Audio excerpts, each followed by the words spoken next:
como eu disse antes, todos esses eventos escatológicos, eles encontram um amparo bíblico.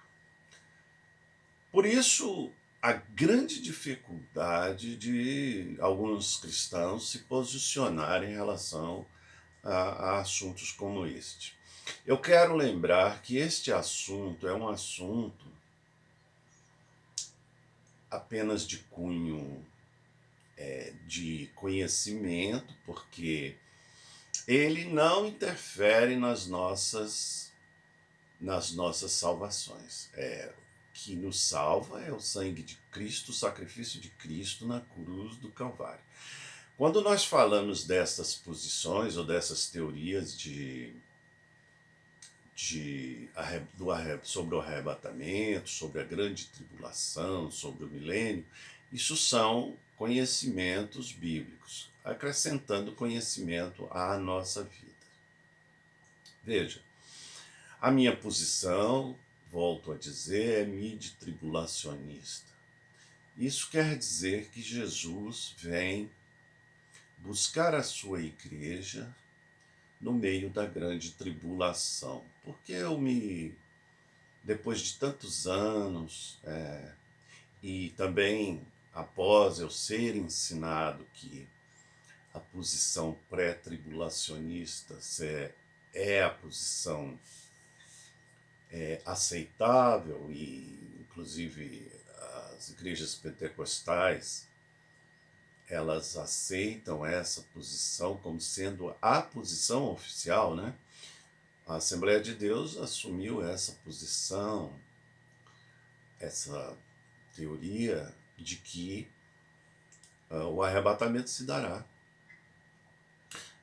antes da grande tribulação, antes dos 7 anos da grande tribulação.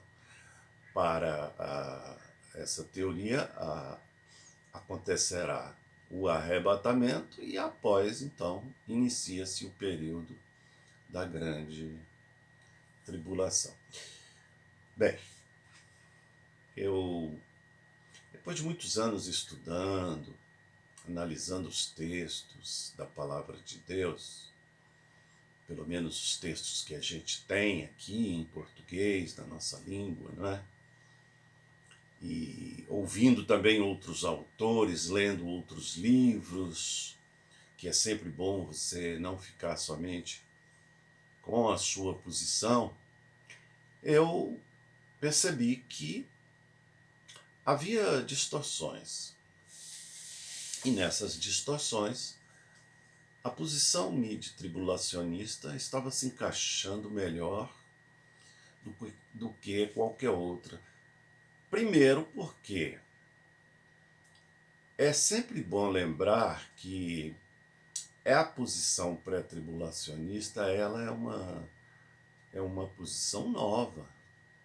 Então, antes dela, prevalecia a posição mid-tribulacionista, que é aquela que Jesus virá, né, na metade da grande tribulação.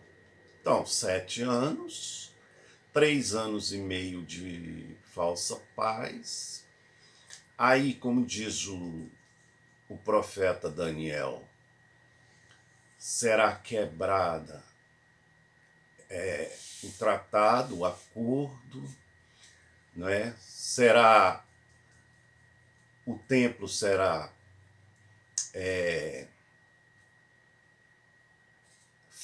feito no templo um sacrifício que não é um sacrifício para Deus, né? Então, a partir daí, quebra-se o acordo entre o anticristo e Israel. Então, ele profana o templo com um sacrifício. Ele profana o templo com talvez uma estátua de si mesmo, mas a pensar, a fazer a tipologia, a gente percebe que Daniel está falando de profanação do templo, profanar aquilo que é santo. Ou seja, profana o sacrifício. O sacrifício que é santo será profanado. Nessa questão também da mídia tribulacionista, nós temos uma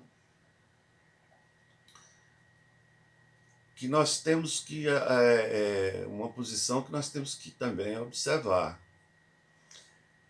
que quando nós olhamos para os tipos, que os tipos estão lá no Velho Testamento, e os antítipos é a realização, é a concretização desses tipos, nós observamos que a posição midi-tribulacionista é a que melhor está associada à volta de Jesus para o arrebatamento. Por quê?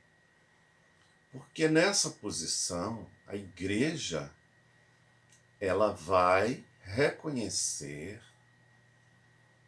o anticristo. Será revelado o anticristo para a igreja e também para Israel. Na segunda carta aos Tessalonicenses, no capítulo 2, do verso 3 ao verso 12, nós encontramos o texto em que Paulo nos orienta, nos ensina que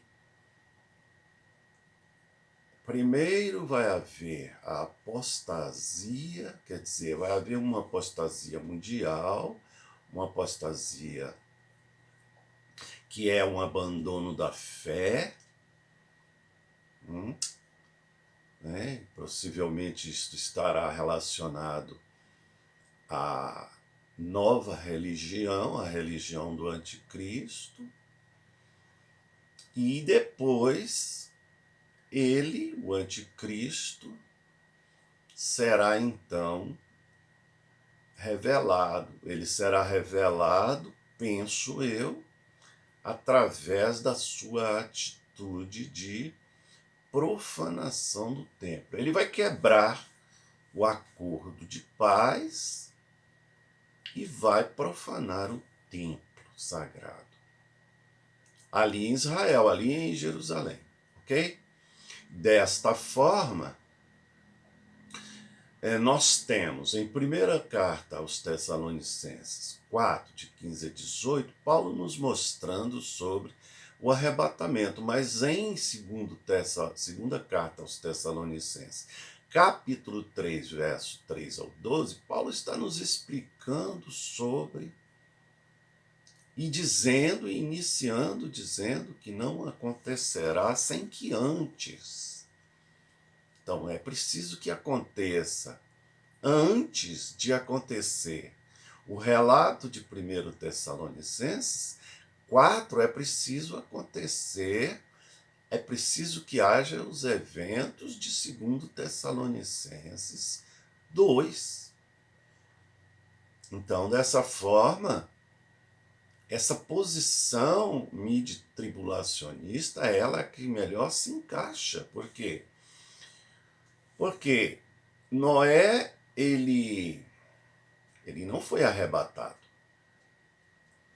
Noé, ele sofreu as consequências, ele viu, ele foi testemunha, juntamente com sua família, do dilúvio, da destruição. Ló e suas filhas também foram testemunhas da destruição de Sodoma e Gomorra. Eles não foram arrebatados, eles não foram retirados. Eles foram partícipes, mas protegidos de Deus.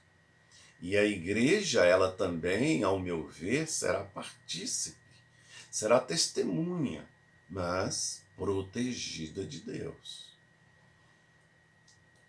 Acontecerá o arrebatamento, isso é, sem dúvida, nós cremos nisso.